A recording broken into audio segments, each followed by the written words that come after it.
নমস্কার, কেমন আছেন সবাই? আজ বৃহস্পতিবার, সকাল এখন ৯টা বাজে। প্রচণ্ড বৃষ্টি হচ্ছে, কাল সারা রাত বৃষ্টি হয়েছে। খুব ঠান্ডা পড়ে গেছে একদিনের বৃষ্টিতেই। ডিঙ্কার স্কুল অবশ্য আজকে আর আগামীকাল বন্ধ আছে, এটাই একটা শান্তি।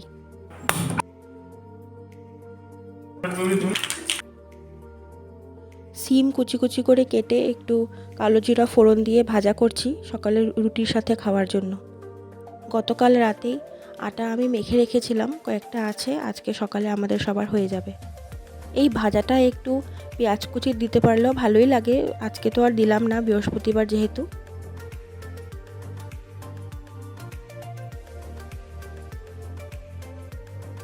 একটুখানি চিনি দিয়ে এবার নামিয়ে নিচ্ছি। পাশে তাওয়াটাও বসিয়ে দিলাম, রুটিগুলো এবার বানিয়ে নিব।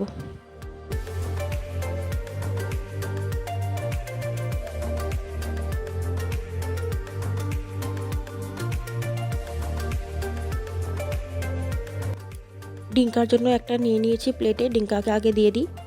বাস হয়ে গেছে ডিঙ্কার খাওয়া। আর পাপাও খেয়ে চলে গেছে অফিস, এবার আমি আমার জন্য নিচ্ছি। হয়ে গেছে আমারও খাওয়া। এবার বিছনাপাটি ঠিকঠাক করব, গুছাবো, আর ডিঙ্কাকেও একটু পড়তে বসিয়েছি। সোমবার থেকে তো ফাইনাল এক্সাম।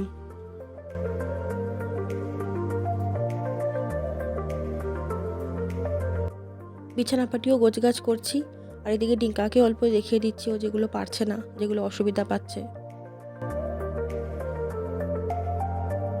বিছানার চাদর আর বালিশের উষার সব আজকে বদলি করে দিলাম।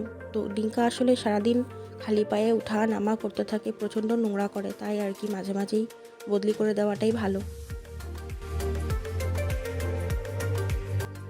হয়ে গেছে মোটামুটি ওর পড়াশোনা করা। এবার ওকে কিছু একটা লিখতে দিব, লিখতে দিয়ে আমি আমার রান্নাঘরের কাজে যাব। আজ যেহেতু হঠাৎ করে এত ঠান্ডা পড়ে গেল, তাই ভাবলাম একটু লাবড়া আর খিচুড়ি করি। অনেক সময় বাড়িতে সব রকম সবজি একসাথে থাকে না লাবড়া করার মতন, কিন্তু আজকে আমি দেখি ফ্রিজ খুলে সব রকম সবজি আছে, তাই করেই ফেলছি। কয়েক টুকরা ফুলকপিও কেটে নিয়েছি, এগুলো একটু বড়া করে নিব।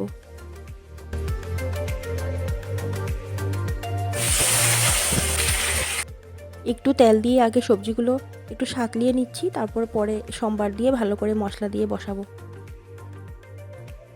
এই তো সুন্দরভাবে সব সবজি সেদ্ধ হয়ে গেছে। এরপর এখানে মুগ ডালটা ভাজবো।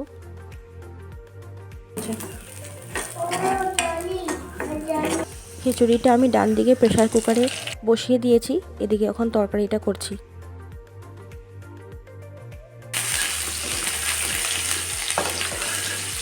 আমার কিন্তু আবার খিচুড়ির মধ্যেই সব রকম সবজি দিয়ে সেই খিচুড়িটাই বেশি আমি পছন্দ করি, কিন্তু ডিঙ্কার পাপা না, ডিঙ্কার পাপা খিচুড়ি আর লাবড়া আলাদা আলাদা পছন্দ করে, তাই আজ ওরকমভাবেই করছি। লাঞ্চে যখন আসবে দেখে একদম অবাক হয়ে যাবে।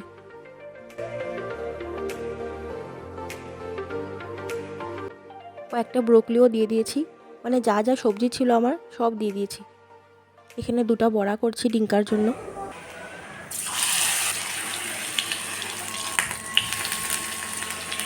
এই যে এদিকে খিচুড়িটাও সুন্দরভাবে হয়ে গেছে, একটু বেশি আঠা হয়ে গেছে।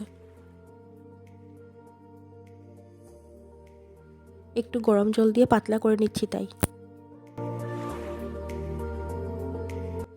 এবার ঠিক আছে।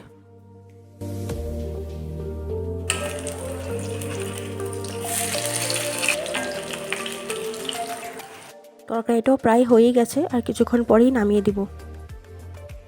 ডিঙ্কার জন্য বড়া আমি করে নিয়েছি, এখন আগে ডিঙ্কাকে খাইয়ে দিব। প্রচণ্ড গরম।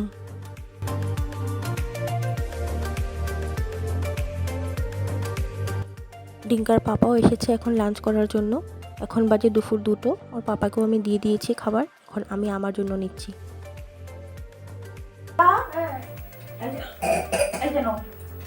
হয়ে গেছে বিকাল, ডিঙ্কাকে অল্প দুধ আর বিস্কুট দিয়েছি, ও বসে বসে খাচ্ছে। আর এদিকে আমার অনেকগুলো কাপড় আছে ভাঁজ করার জন্য, সেগুলোই এখন আমি ভাঁজ করব। গতকাল স্কুলে গেছিলাম সরস্বতী পূজার জন্য, তারও অনেক কাপড় জমা হয়ে আছে, তো সেগুলো এখন সব একসাথে ভাঁজ করছি। আজ এত ঠান্ডা পড়েছে, আর বাবাকে ফোন করলাম কয়েকটা সিঙ্গারা আনার জন্য, ঠান্ডার মধ্যে বেশ গরম গরম সিঙ্গারা ভালোই লাগে, কিন্তু ওর বাবা বলছে বহুত দেরি হবে আসতে, তো আমি বললাম থাক তাহলে, আর দরকার।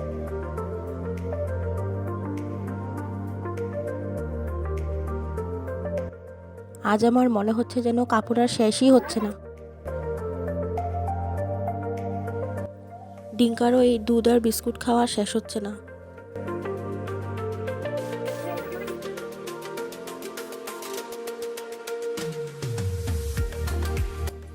এখনই আমি সিঙ্গারার কথা ভাবছিলাম, আর এখনই পাশের ঘর থেকে ডিঙ্কার জন্য একটা পেটিস দিয়ে গেল। ডিঙ্কাকে আমি সেটাই বলছিলাম, ডিঙ্কা তোমার থেকে আমাকে অল্প দিবে তো। ডিঙ্কার অবশ্য এই অভ্যাসটা আমি ভালোই বলবো। ও যে কোনো জিনিস আমাদেরকে না দিয়ে একা খায় না, সেটা ওর চকলেটই হোক বা লালিপপই হোক বা চিপসই হোক। চা খাওয়া শেষ করে এবার ওকে নিয়ে একটু পড়তে বসাবো, কারণ সামনেই তো পরীক্ষা। ভিডিওটাও তাহলে আমি আজ এখানেই শেষ করছি। সবাই ভালো থাকবেন, দেখা হবে পরের আরেকটি ভিডিওতে।